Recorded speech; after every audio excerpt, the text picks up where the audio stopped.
ఈ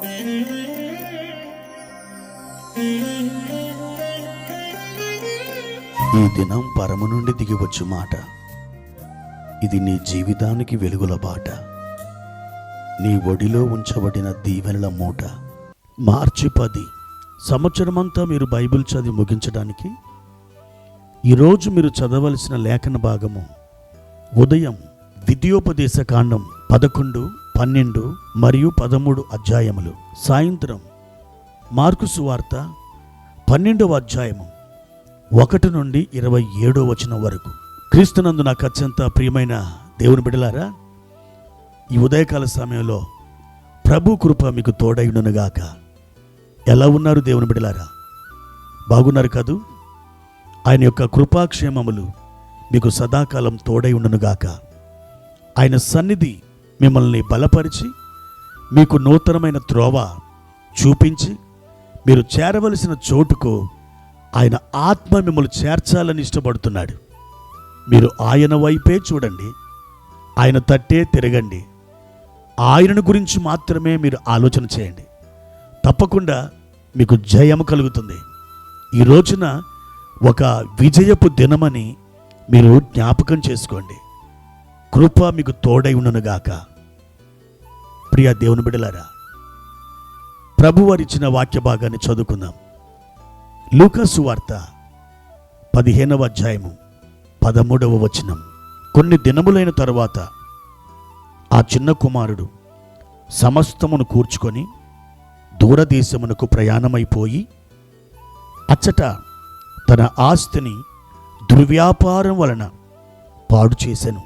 ప్రియమైన దేవుని బిడ్డలారా, తప్పిపోయిన చిన్న కుమారుని యొక్క గాథ మీకు తెలుసు కదా. అతడు తండ్రి దగ్గరికి వచ్చాడు. నాకు రావలసినటువంటి భాగం, ఆ వాట నాకు కావాలని తండ్రిని అడిగాడు. తండ్రి మారుమాట పలకుండా అతడికి తనకు రావలసిన వాటాను అప్పగించాడు. కొన్ని దినాలు అతడు ఆగి తన ఆస్తినంతా తీసుకొని దూరదేశమునకు ప్రయాణమైపోయాడట. దుర్వ్యాపారం వలన ఆ ఆస్తిని ఆ చిన్న కుమారుడు పాడు చేసుకున్నాడు. నా ప్రియ దేవుని బిడ్డలారా, ఈ వాక్య భాగములో నుండి 2 విషయాలు మీకు జ్ఞాపకం చేయగోరుచున్నాను. మొదటి విషయం, అతడు దూరదేశానికి ప్రయాణమైపోయాడు. ఎంత దూరం అతడు వెళ్ళాడంటే, తండ్రి యొక్క అజమాయిషి తన మీద ఉండనంత దూరం అతడు వెళ్ళిపోయాడు. ఎందుకంటే దుర్వ్యాపారం చేస్తూ తన ఆస్తిని వ్యర్థముగా ఖర్చు చేస్తూ అతడు పాడు చేస్తూ ఉంటే తండ్రి చూసుకుంటూ ఊరుకోగలడా? లేదు.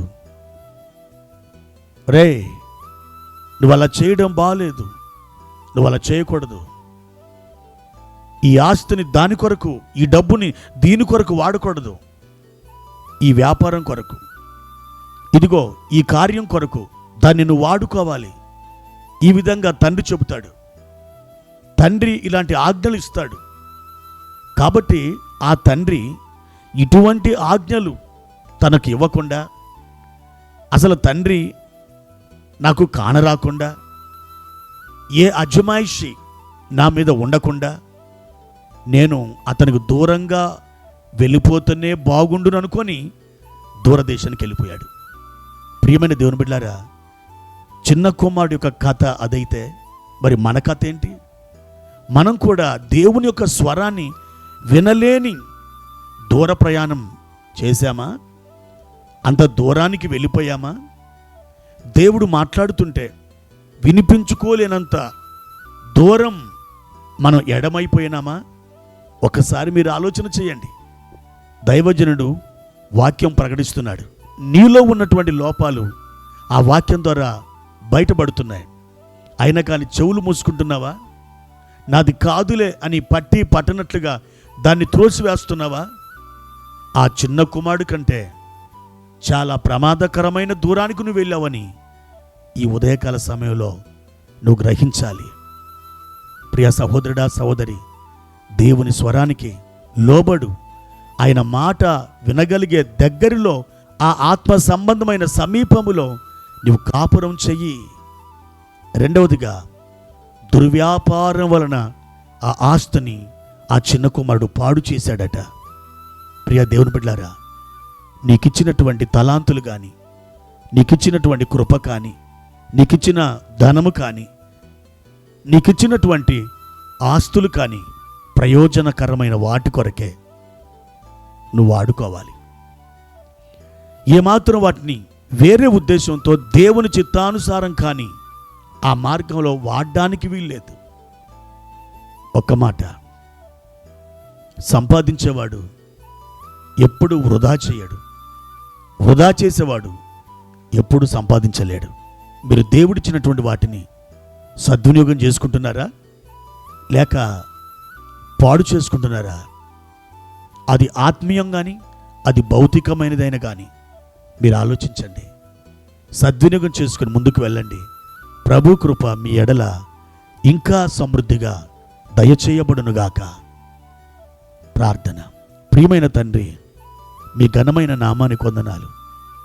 ఈ ఉదయకాల సమయంలో మీరు నాతో మాతో తేటగా స్పష్టంగా మాట్లాడుచున్నందుకై వందనాలు. నీ బిడ్డలను కనికరించండి, నీ కృపను అపరిమితముగా విడుదల చేయండి. మీ నామాన్ని మహిమపరచుకునండి, విశేషమైన కృపతో నింపండి.